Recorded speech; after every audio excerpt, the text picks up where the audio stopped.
أعوذ بالله من الشيطان الرجيم. بسم الله الرحمن الرحيم.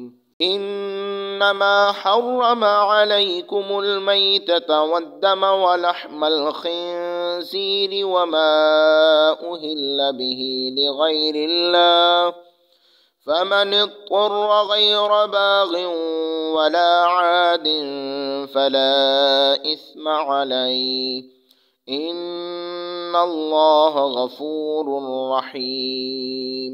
أعوذ بالله من الشيطان الرجيم. بسم الله الرحمن الرحيم. إنما حرم عليكم الميتة والدم ولحم الخنزير وما أهل به لغير الله، فمن اضطر غير باغ ولا عاد فلا إثم عليه، إن الله غفور رحيم. آمنت بالله صدق اللہ العظیم. آج کا ہمارا درس قرآن سورہ البقرہ شریف کی آیت نمبر 173 ہے. یہ آیت تجربہ اس حوالے سے اہم ہے کہ برصغیر پاک و ہند میں اسے باعث جھگڑا بھی بنایا جاتا ہے. اس حوالے سے ہمارے ہاں اس آیت کی خاص اہمیت ہے. اور دوسرا یہ کہ اس آیت تجربہ میں اللہ تعالیٰ نے ہمارے کھانے پینے کے حوالے سے بطور خاص جانوروں کے متعلق ذکر کیا ہے، اور ان کے متعلقہ چیزوں کا ذکر ہے کہ کون سا جانور حلال ہے اور کون سا جانور حرام ہے.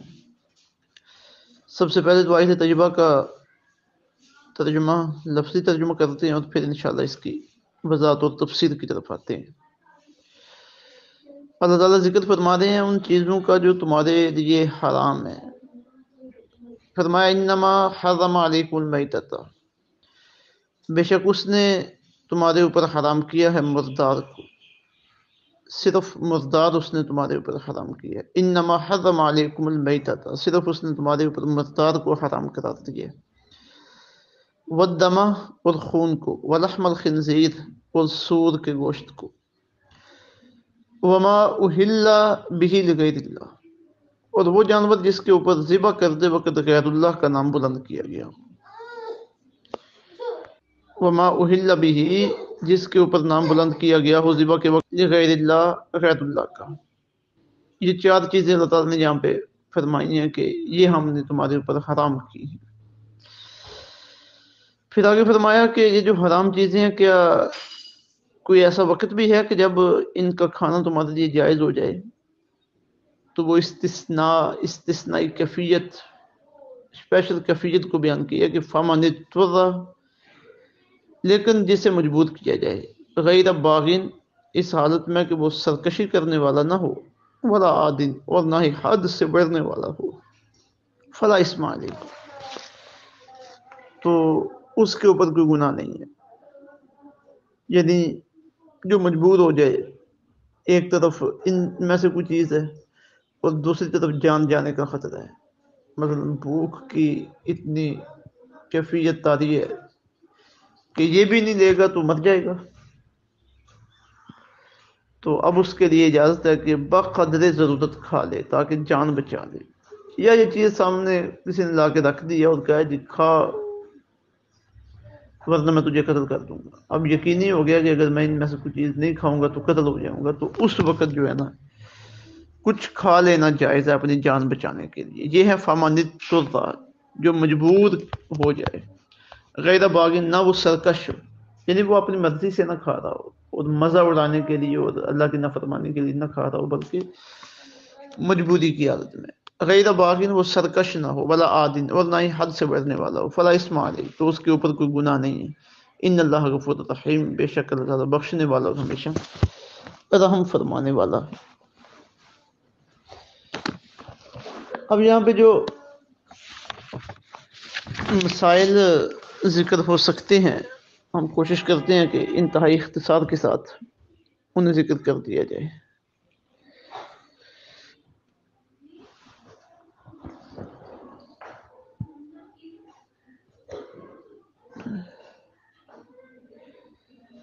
اب یہ جو فرمایا گیا کہ ہم تمہارے لیے یہ چیزیں حرام کی ہیں، ان میں ایک ہے مردار. اب مردار وہ جانور ہے جو خود بخود ہی مر جائے، جسے ذبح نہ کیا جائے. تو یہاں ذبح کا مسئلہ بھی یہ ضرور زیر بحث ہونا چاہیے.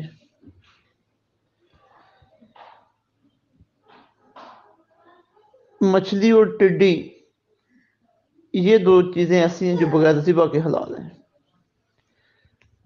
اور باقی جتنے بھی حلال جانور ہیں اگر وہ ذبح کیے بغیر مر جائیں یا زندہ حلال جانور کا کوئی حصہ ذبح سے پہلے کاٹ لیا جائے، یعنی اسے ذبح نہ کیا جائے، ذبح سے پہلے ہی اس کا کوئی حصہ کاٹ کے الگ کر دیا جائے، تو وہ مردار ہے، وہ اس میتہ کے حکم میں ہے. انما حرم علیکم المیتۃ جو فرمایا گیا وہ اس کے تحت.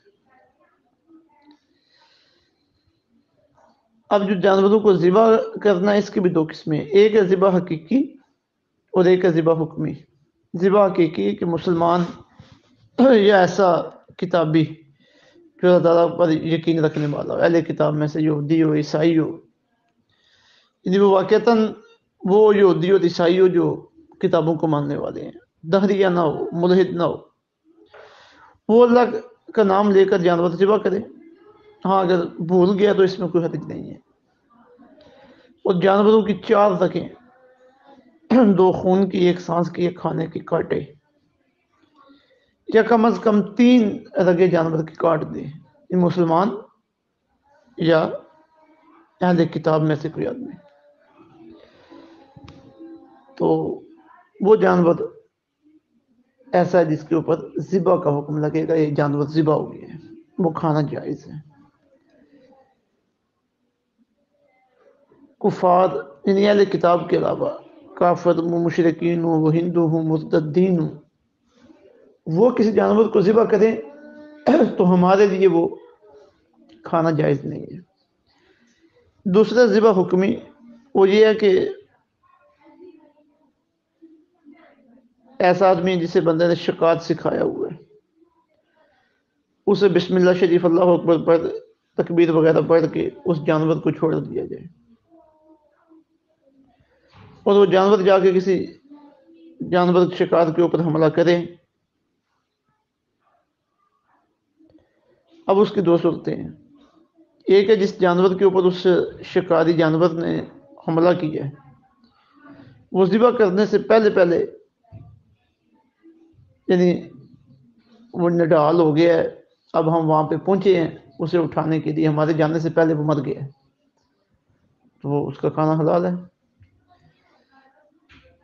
ہم وہاں پہ پہنچے ہیں اور وہ زندہ ہے ابھی، تو پھر ہمارے اوپر لازم ہے کہ ہم فوری اسے تکبیر پڑھ کے اپنے ہاتھوں سے جو ذبح کا طریقہ ہے ویسے ذبح کر دیں، تو پھر بھی یہ جائز ہوگا. اسی طرح کوئی وحشی جانور ہے، مثلا ہرن نیل گائے ہے، اسے نیزہ چھری تیر وغیرہ تکبیر پڑھ کے مارا جائے اور ذبح کرنے کی نوبت ہی نہ آئے، جو ہی وہ چیز اس سے لگے اور وہ فوری مر جائے تو وہ بھی حلال ہے.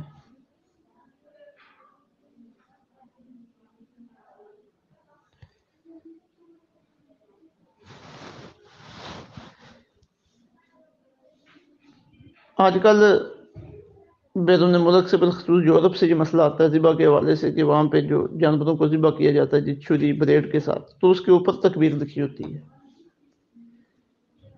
تو آیا کہ بغیر تکبیر پڑھے چھری اور بلیڈ کے اوپر تکبیر لکھی جائے تو اس سے جو چیز ذبح کی جائے وہ جائز ہے؟ ایسا نہیں ہے، اس سے وہ چیز جائز نہیں ہوتی.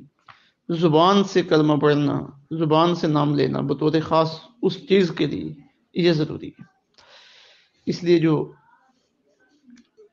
باہر سے گوشت آتے ہیں پیک ہو کے ڈبوں کے اندر، ان میں احتیاط کرنی چاہیے، اور جو بیرون ملک لوگ ہیں وہ بھی خاص کر گوشت کے معاملے میں احتیاط کریں، جس کے متعلق یقین کی حد تک معاملہ ہو کہ یہ حلال ہے اور حلال طریقے سے ذبح کیا گیا ہے، وہی استعمال کریں. گوشت نہ کھانے میں جہاں پہ مشکوک چیز ہو، اس میں حرج ہی کیا ہے، تو کم از کم لقمہ تو بندے کے پیٹ کے اندر پاک جائے نا.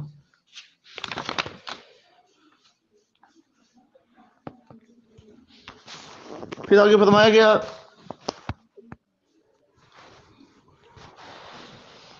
پھر آگے ارشاد فرمایا والدماء اور خون بھی ناپاک ہے، یعنی تمہارے لیے اس کا کھانا بھی حرام ہے، ناجائز ہے.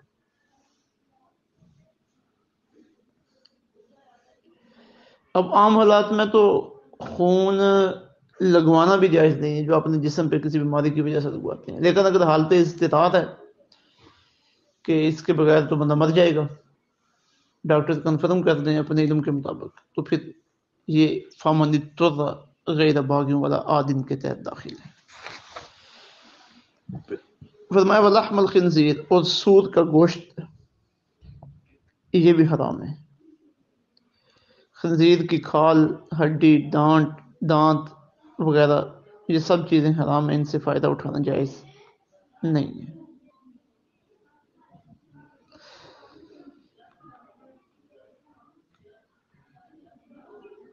اگلی بات جو انتہائی اہم ہے، وما اہل بہ لغیر اللہ، جس کے اوپر ذبح کرتے وقت غیر اللہ کا نام لیا جائے۔ اب یہاں پہ جو ہے نا ایک طبقہ یہ آواز بلند کرتا ہے کہ تم جو جانور رسول اللہ صلی اللہ علیہ وسلم کے نام پہ ذبح کرتے ہو اور یہ اکرام کے نام پہ ذبح کرتے ہو، یہ حرام ہے، یہ کام بھی حرام ہے اور ان کا گوشت کھانا بھی حرام ہے۔ اب ہمارا اہل سنت و جماعت کا جو موقف ہے وہ یہ ہے کہ یہ جو فرمایا گیا وما اہل بہ لغیر اللہ، اس سے مراد وہ جانور ہے جس کے اوپر ذبح کرتے وقت غیر اللہ کا نام لیا جائے۔ اہل کا مطلب ہے نام بلند کیا جائے، اہل بہ جس کے اوپر نام بلند کیا جائے لغیر اللہ کسی دوسرے کا۔ ہمارا اہل سنت و جماعت کا موقف یہ ہے کہ جانور جب بھی ذبح کیا جائے اس کے اوپر اللہ کا نام ہی لیا جائے، اسی سے وہ حلال ہوگا۔ اللہ کا نام نہ لیا یا اللہ کے علاوہ کسی اور ہستی کا نام لیا تو وہ جانور حلال نہیں ہوگا۔ یہ تو ہمارا بھی یہی موقف ہے۔ اور یہاں جو اہل بہ لغیر اللہ ہے، اس سے مراد کہ جس کے اوپر ذبح کرتے وقت غیر اللہ کا نام لیا جائے۔ اب یہ مطلب 1400 صدیوں سے مفسرین بھی یہی مطلب آیت تجربہ کے اس جملے کا بیان کرتے چلے آ رہے ہیں۔ تفسیر قرطبی ہو، مظہری ہو، بیضاوی ہو، روح المعانی ہو، ابن کثیر ہو، تفسیر کبیر ہو۔ امام احمد بن علی ابو بکر الجساس نے بڑے واضح لفظوں میں یہ بات لکھی ہے اپنی تفسیر احکام قرآن میں اس آیت تجربہ کے تحت کہ ولا خلاف بین المسلمین ان المراد به الذبیحۃ اذا اہل بها لغیر اللہ عند الذبح، کہ اس بات میں مسلمانوں کا کوئی اختلاف نہیں ہے کہ آیت طیبہ کا یہ جو جملہ ہے وما اہل به لغیر اللہ، اس سے مراد وہ ذبیحہ ہے جس پر ذبح کے وقت غیر خدا کا نام لیا جائے۔ اب یہ مسئلہ کنفرم ہو گیا کہ ولا خلاف بین المسلمین، مسلمانوں کا اس بارے میں کوئی اختلاف نہیں۔ اب ایک طرف 1400 سالوں کی مسلمانوں کی فکر ہے اور ایک طرف چند لوگ ایک گروہ اپنی نئی فکر لے کے آ جائے، تو 1400 سالہ امت مسلمہ کی فکر کے سامنے اس گروہ کی فکر کی کوئی اہمیت نہیں ہوتی۔ بات وہی قابل اعتبار ہے، قرآن مجید کا وہی مطلب قابل اعتبار ہے، وہی معنی قابل اعتبار ہیں جو 1400 سالوں سے مسلمان مانتے آ رہے ہیں، سمجھتے آ رہے ہیں۔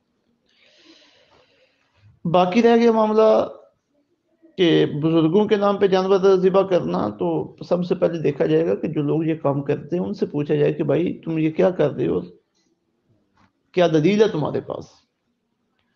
تو ہمارا اہل سنت و جماعت کا یہ موقف ہے کہ جانور ہم اللہ کے نام کا ہی ذبح کرتے ہیں۔ جب یہ کہتے ہیں جی فلاں کا جانور فلاں کی طرف سے فلاں بزرگ کا، تو مطلب یہ ہوتا ہے کہ اس کا اصال ثواب فلاں آدمی کو جائے، یا آقا علیہ الصلوۃ والسلام کے کو ثواب پہنچانے کے لیے کوئی جانور ذبح کیا گیا، نام تو اس پہ اللہ کا لیا گیا ہے، تو چونکہ ثواب اس کا آقا علیہ الصلوۃ والسلام کو پہنچا رہے ہیں تو ہم اپنے عرف میں اپنی زبان میں اس جانور کو آقا علیہ الصلوۃ والسلام کا نام دیتے ہیں کہ یہ جانور آقا علیہ الصلوۃ والسلام کا ہے۔ مطلب یہ کہ اس کا ثواب آقا علیہ الصلوۃ والسلام کو پہنچائیں گے۔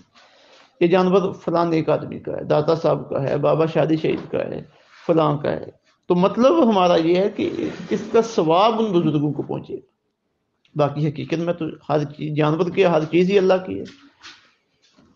تو یہ ہمارا اہل سنت و جماعت کا موقف ہے، اور اس میں زمین و آسمان کا فرق ہے کہ غیر اللہ کے نام پہ ذبح کیا جائے اور اللہ کے نام پر ذبح کر کے کسی کو ثواب پہنچائے گا. اب اس پہ تو ثواب پہنچانے پہ تو بے شمار حدیث طیبات ہیں. امت مسلمان کا اس کے اوپر اتفاق ہے کہ کسی چیز کا حساب ثواب کسی کو پہنچایا جائے، اس میں تو کوئی اختلاف کی بات نہیں ہے. باقی رہ گیا معاملہ کہ اس عمل کو بتوں کے ساتھ تشبیہ دینا، تو یہ بھی زیادتی ہے کہ اہل ایمان کے ایک عمل کو بت پرستوں کے عمل کے ساتھ ملانا. اب بت پرستوں کا جو معاملہ تھا وہ یہ تھا کہ وہ جانور بتوں کے نام پہ ذبح کرتے تھے. جب وہ جانور ذبح کرتے بتوں کی جگہ پہ تو اس کے اوپر اللہ کا نام نہیں لیتے تھے، بتوں کا نام لیتے تھے. بسم اللہ والعزا، کہ ہم ان کے نام پہ جانور ذبح کر رہے ہیں. تو اس لیے وہ اللہ رب العزت نے سخت ناراضگی کا اظہار کیا اور منع کیا گیا. تو یہ مسئلہ اہل سنت و جماعت کا موقف ہے. تو پھر آگے فرمایا گیا فمن اضطر غیر باغ ولا آت، جو مجبور کیا جائے اس حالت میں کہ نہ وہ حد سے بڑھنے والا ہو اور نہ وہ سرکش ہو، فلا اسم علیہ، تو وہ بوقت ضرورت بقدر ضرورت کھا لے، اس میں کوئی حرج کی بات نہیں ہے. ان اللہ غفور رحیم، بے شک اللہ بخشنے والا ہے. اب جو کہ مسئلہ بڑا سخت ہے جی، تو جب یہ فرمایا گیا کہ کھا لے تو بوقت ضرورت بقدر ضرورت، تو پھر بھی ذہن میں خیال آتا تھا کہ نہ جانے اللہ کی طرف سے معافی ملے یا نہ ملے. تو اللہ تعالیٰ فرما رہے ہیں کہ میں بخشنے والا ہوں، رحم فرمانے والا ہوں. اب تمہاری مجبوری کے پیش نظر میں نے تمہارے اوپر رحم کیا، تمہیں اجازت دی ہے، گناہ بھی تمہیں نہیں ہوگا، میں گناہ بخشنے والا ہوں، میری طرف سے تمہیں یہ اجازت ہے. اللہ تعالیٰ سمجھنے کی اور عمل کی توفیق عطا فرمائے. وما علینا الا البلاغ.